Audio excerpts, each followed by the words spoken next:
13h sur Europe 1. Michel Drucker. Toujours en compagnie d'Arnaud de Samer, jeune humoriste, chose promise, jusqu'à la fin, j'ai un feu de la rampe. Son producteur, c'est Raphaël Mesrahi. Et Avignon après. Et Avignon. Et il y a également quelqu'un qui joue un rôle important dans votre vie, c'est Laurent Ruquier. Et oui. On ne dira jamais assez combien Laurent Ruquier a mis en lumière des gens de talent. En fait, tout se recoupe, moi, dans ma carrière. Il m'avait vu dans le spectacle de Raphaël. Et puis, effectivement, quand l'émission a été lancée, moi, j'ai un petit peu traîné des pieds. Et Laurent m'a appelé.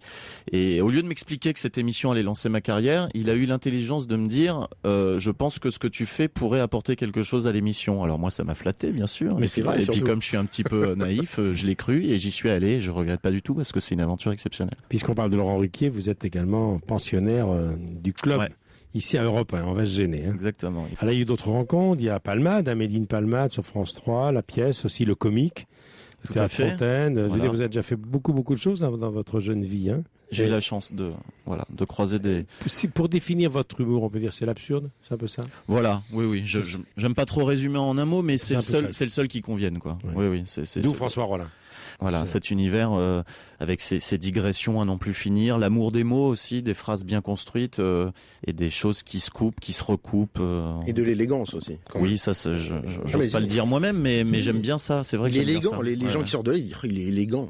Alors, mais c'est important, c'est vrai. Il y a une légèreté. Légèreté, ouais. C'est ce que tu dégages en fait quand on te voit j'ai pour la perdu première 3 fois. kilos donc. Et le cinéma dans tout ça. Le cinéma, il y a eu ce sont les balbutiements. Je me souviens de Charles Nemes, c'était le bout de ficelle.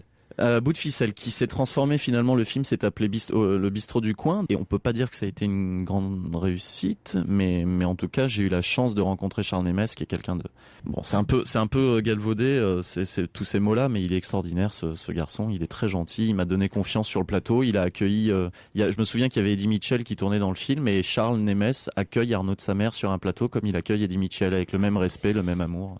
Et qu'en pense le général, j'allais dire le général Samer, il s'appelle pas de Samer. Quel est votre nom de famille?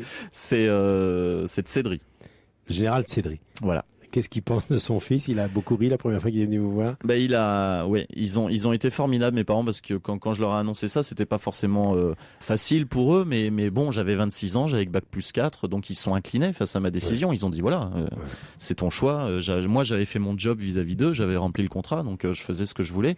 Ils m'ont dit très bien, vas-y, on sera là, on te soutient. Et puis quand ils ont vu que c'était, je pense que dans un coin de leur tête, ils se sont dit le petit, il va essayer ça 2-3 ans et puis ça va. Et finalement, ils ont vu que c'était du concret, que j'accomplissais des choses et maintenant ce sont mes premiers fans. Et... Cela dit, il doit y avoir de l'humour puisque votre premier sujet d'impro, c'est votre mère. Oui. Elle a bien pris. Elle l'a très bien pris. Ouais. Dites-moi, je vous posais la question que j'ai posée à Jamel la première fois que je l'ai rencontré. Il sortait de la Ligue d'impro. Moi, ce qui me fascine, on prend des cours. Il y a des profs. Bon, je parle d'Alain Degois par exemple. Ça s'apprend l'impro. Oui. Il y a évidemment des natures qui sont plus ou moins prédestinées à faire de l'improvisation, mais si on a cette nature-là, après, effectivement, il y a une technique. Effectivement, il y a des techniques. Tout comme au tennis, on apprend à faire un coup droit. Et en impro, on apprend à faire certaines choses, certains gestes techniques, réflexes techniques. Et ça vous sert toujours, ça, votre formation. Et ça me sert. Oui, ce qui m'a le plus servi en impro, en fait, c'est de développer un jeu de scène et par exemple, chez Laurent Ruquier. On me dit combien de fois tu répètes tes sketchs, etc. Je ne les répète pas. Quand j'arrive sur le plateau et que je le joue, c'est la première fois que je le joue et surtout je le répète pas parce que je ne suis jamais meilleur que quand je suis dans le premier jet, dans la spontanéité. Et ça vient de l'impro. Je sais que Jamel il a arrêté, mais parce que lui il est dans une autre sphère. Et si jamais par miracle, par chance, j'atteins ces sphères-là, j'espère quand même pouvoir revenir à mes premières amours. Merci beaucoup Arnaud de Samer. Merci Michel. Donc rendez-vous sur France 2, dans la bande à Ruquier et également sur Europe 1.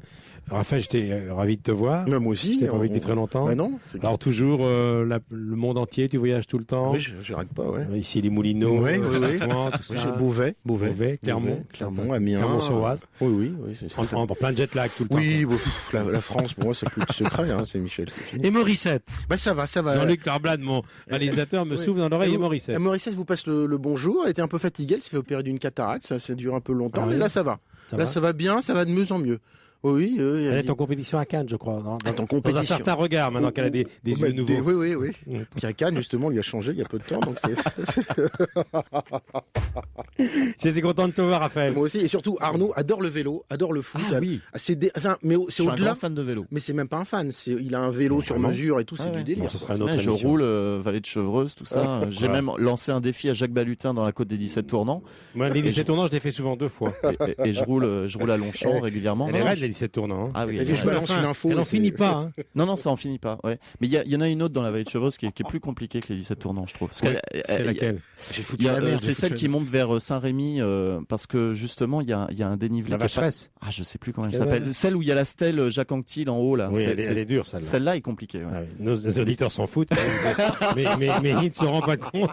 Ils ne se rendent pas compte. Les auditeurs du numéro 1 ne se rendent pas compte Non, que ils se les rendent 17 pas compte. tournants, c'est un casse-pattes terrible. Et donc Laurent Ruquier m'a mis au défi de battre Jacques Balutin en haut des 17 tournants, c'est de faire un on va se gêner grosse tête sur un vélo. Avec comme soigneur Pierre Bénichou. Merci. Dans quelques Michel. instants, un ténor, un baryton. Un chanteur, quoi. Il s'appelle Marc Scofoni. Ah oui. Et c'est pas rien. C'est un baryton ou un ténor? Il est les deux. Le matin, il est baryton, il est ténor l'après-midi. Il est moins calé qu'en vélo, Voilà. Michel. Et le dimanche, il est dans la vallée de Chevreuse. Dans un instant, Max Scofoni, il est temps qu'on s'arrête parce qu'on pète complètement les on va plans. s'arrêter. Ouais, mais c'est normal, c'est les Allez, nerfs au là. revoir, monsieur, Tu dame, sais, on y va. passer 60 ans, t'as les nerfs qu'il a. Ah, déjà? Non, mais moi, je n'ai qu'une autonomie de 40 minutes. On vient de dépasser les 40 minutes.